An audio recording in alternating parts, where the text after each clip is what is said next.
a very important topic. The Prophet Muhammad being the leader of our Ummah.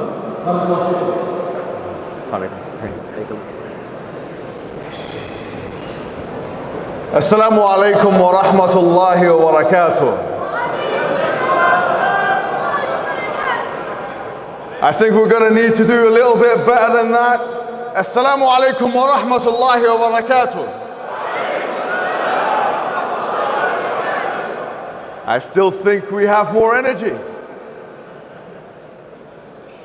Come on, these are the victors. You are the champions. You are the victors of the great civil rights movement. Let's do this one more time. Assalamu alaikum wa rahmatullahi wa barakatuh. MashaAllah. I don't know if any of you are following the news.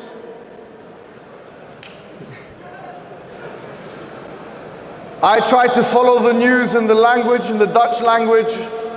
All I see is a picture of myself and someone speaking in a way I don't understand. But I don't think they're saying very good things. I asked my friend to translate some of those things, and they told me they are saying such and such.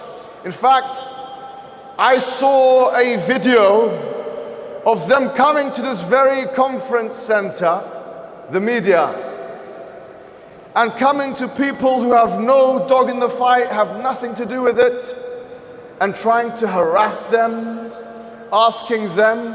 In fact, they even went to non-Muslims and asked them about Muhammad hijab, white people in the streets. And to be fair, from what I understand, my friends translated it that they said we don't know anything about him. We don't. So they even weren't buying the propaganda. But what I want to do to start off today is, since the media wants to harass the people in this conference hall, and they don't want to come to me, I was open. I said, come, I'll be in the room. Spending all this time, not one of them came. Maybe some of them saw what happened to Piers Morgan.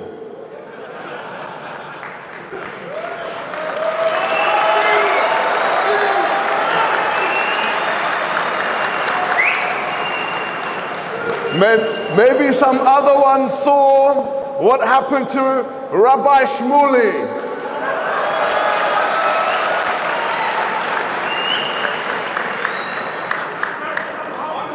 Maybe they saw what happened to Dershowitz.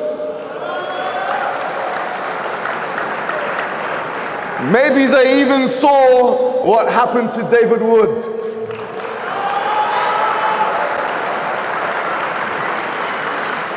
But since I'm a man who doesn't mind being questioned, I give this time now on stage. I know the media is here. Anybody who wants to ask me a question can come on this stage right now and ask me whatever you want. I will give you 60 seconds to come up.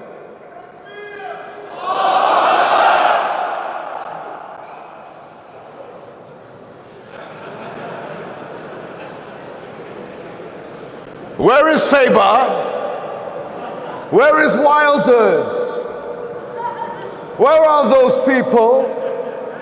What is the point of talking about freedom of speech when you are freedom of speech cowards?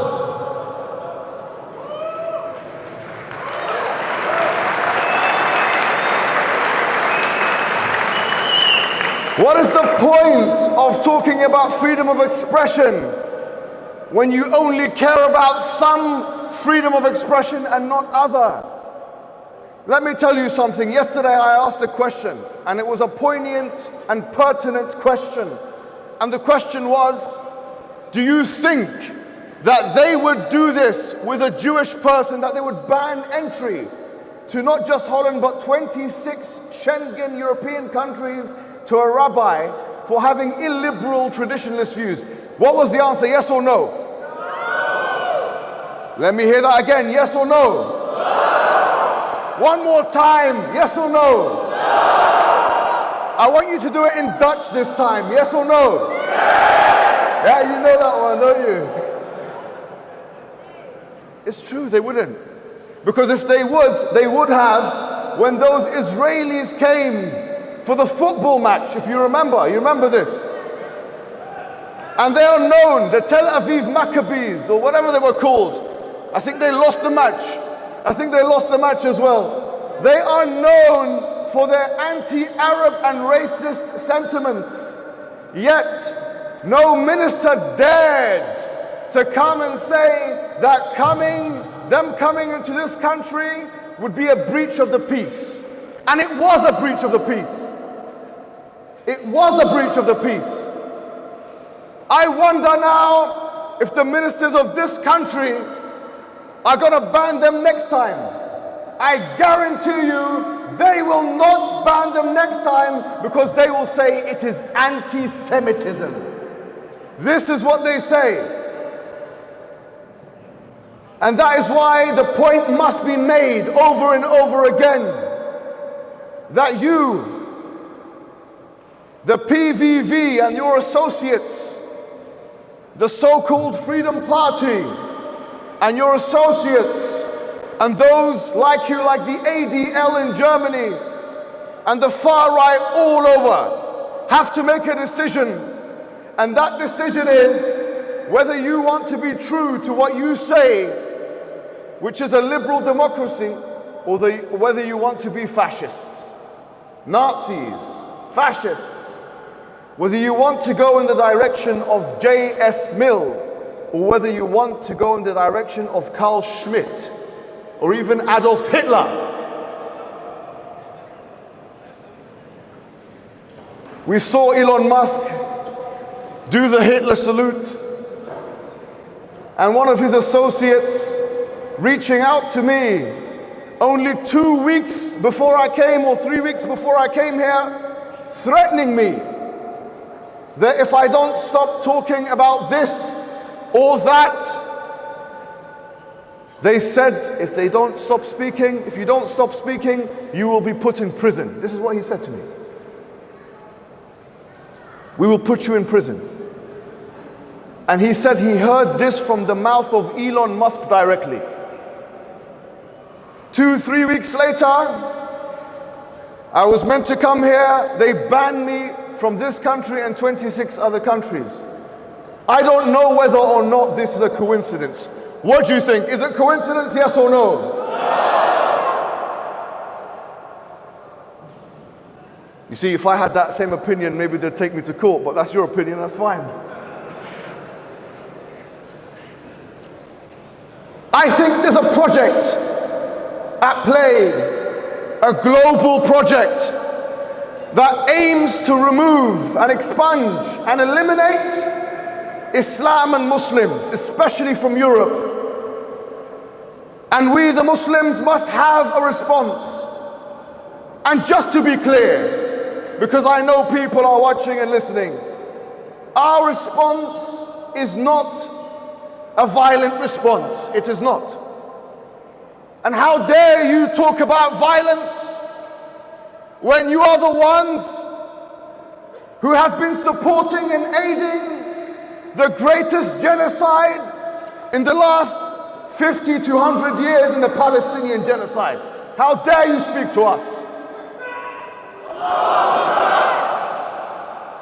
How dare you talk to us about the Prophet Muhammad sallallahu alaihi wasallam, about our Prophet, and about tolerance, and about acceptance, and about plurality and pluralism, when I can guarantee you the Prophet Muhammad 1,400 years ago exhibited more tolerance, more freedom of religion than your PVV party and all of your parties and every single one of your parties in Europe put together.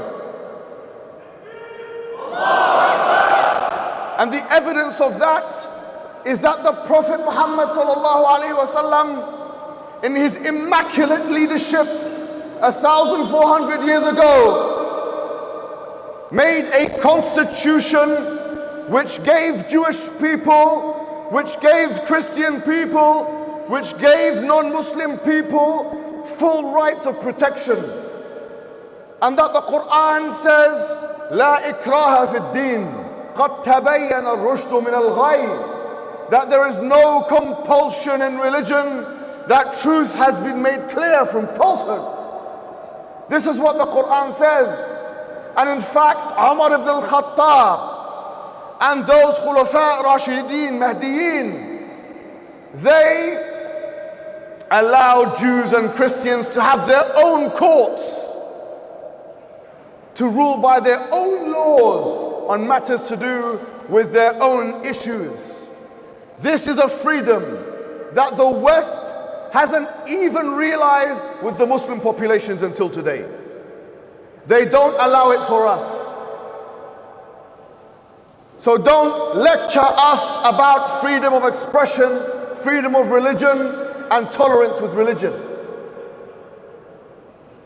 The right-wing parties of this country, they attack the Prophet Muhammad explicitly. People like Geert Wilders, who wants to see a ban of the Quran, who has put that on record, and who is so extreme that other members of parliament couldn't even make him into a prime minister, despite his party having a majority in the Senate, in the House of Representatives. Is that right or not? Yes. Say it in Dutch, yes or no? Yeah. Yes or no? Yeah. Geert Wilders and people like him, like that woman Faber, his dog. And if there weren't children in this room, I'd use a more stringent term. That when he says to her, jump, the only thing she can say to him is, how high? That they have the audacity to talk to us about these matters with that kind of track record. Let me ask you a question. Do you think the PVV or any other politician in Holland would even be given a seat in the Senate or the House of Representatives if they said we should ban the Talmud? Yes or no? They talk to us, and they put this on the media, about pedophilia, and they accuse the Holy Prophet Muhammad sallallahu alaihi wasallam of such a thing. They say that we are glorifying such a thing. I think they have gotten us confused with the rabbis of the Talmud, who said that Rebecca was 3 years old when she married Isaac. According to Genesis, according to the Old Testament, Islam is the only religion of the three Abrahamic religions which has an explicit condemnation of pedophilia. If you want to ban a religion which has interpretations for millennia of a pedophilic nature, then you have no further to look than the Jewish sources, the Talmud, the Midrashim, and all those things with it. I challenge you to speak about those sources. I challenge everybody on the right to show that they are not shackled by the expectations and the commandments of the Zionists by criticizing Judaism. They will never do it. Voltaire said, and he was meant to be one of the great liberal thinkers, that I detest what you say, he said, but I will fight to the death your right to say it. This is the emblematic notion of freedom of expression.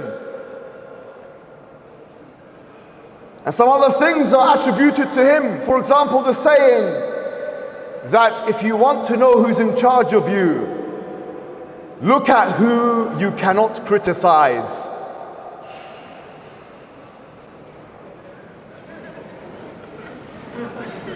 So we ask, who is it that the Dutch government and all the politicians cannot criticize?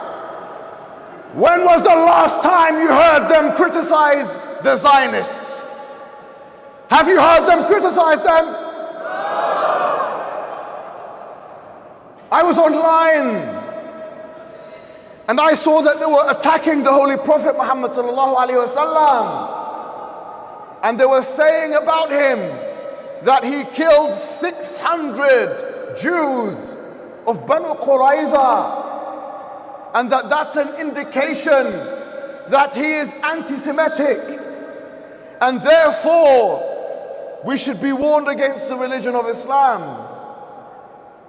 I find it incredulous that the very criticisms they have of Islam are not just confessions of their own position, but proofs of the opposite of what they are trying to say. Because in fact, the incident with Banu Qurayza was exactly the way things should have been, since the Prophet ﷺ did not kill a single innocent, did not kill a single woman, did not kill a single child, and he forbade us from doing that. And in fact, there was due process and a judicial process spearheaded by a person who the Jewish combatants had chosen in Sa'd ibn Mu'adh,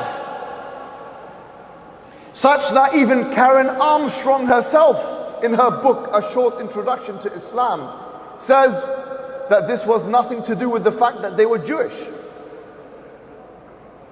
And I find it more incredulous that they are talking about 600 combatant Jews that were killed 1,400 years ago, and they have forgotten about 50,000 killed Palestinians that were just killed 2 months ago. How seriously do you want us to take you when you haven't condemned women and children being killed in cold blood, incinerated, blasted, burnt, destroyed? You don't care about them, yet you want us to care about 600 combatants from 1,400 years ago. And you want us to take you seriously? The Banu Qurayza incident and others like it, like Fathu Mecca, were all actual examples of the Prophet ﷺ's diplomatic judgments, his mercy, his justice. If only you had dealt with us the way the Prophet dealt with his enemies. If only the Israelis had dealt with the Palestinians the way the Prophet Muhammad ﷺ dealt with the Jews.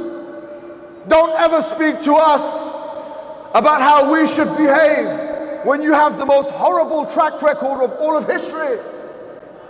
And now you are crying about immigration. You are saying there are too many Moroccans in this country, too many people from Suriname and Morocco and this country and that country and these African countries. Why don't they go back home, they say. My question to those who say that, like Geert Wilders and others, is if that's the principle you operate on, when was the last time you went to South Africa and told the Afrikaners there, the white South Africans, to leave and go back to Holland? Have you ever heard Geert Wilders tell the white South Africans to leave and go back to Holland? No. Yes or no? No. In fact, in 2018, Geert Wilders said the opposite. He said the white South Africans should come here to Holland. And they have freedom of asylum. And they've always been supportive of them. They don't say they don't have a right to citizenship in South Africa. They would never say such a thing. which shows you the matter is not about immigration, it's about race. It's about race and religion.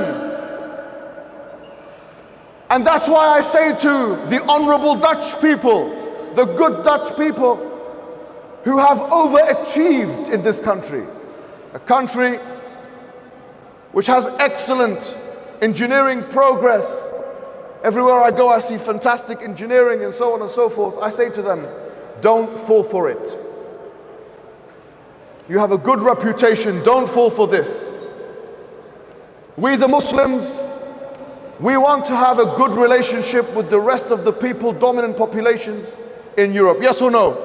Yes, yes or no? Yes, yes or no? Yes. Do we want to harm our brothers and sisters, people who are non-Muslim here in Holland? No. No, we don't. We want to be lawful members of society. But it's a two-way street. If you're going to be racist to us and then expect us to conform, that's a recipe for disaster. You can't remove our citizenships. Just know that for you to be able to remove our citizenships, you need to change your constitutions and become fascist. So since you can't remove our citizenships, you have to learn to get along with us, because we are ready to get along with you.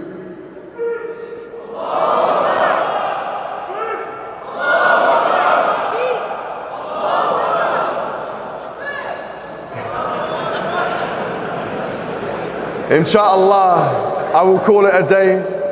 You guys have been beautiful and honorable to me. After the ban and the historical moment, I would like to say from the bottom of my heart that I do love you all. You gonna say it back? Assalamu alaikum wa rahmatullahi wa barakatuh.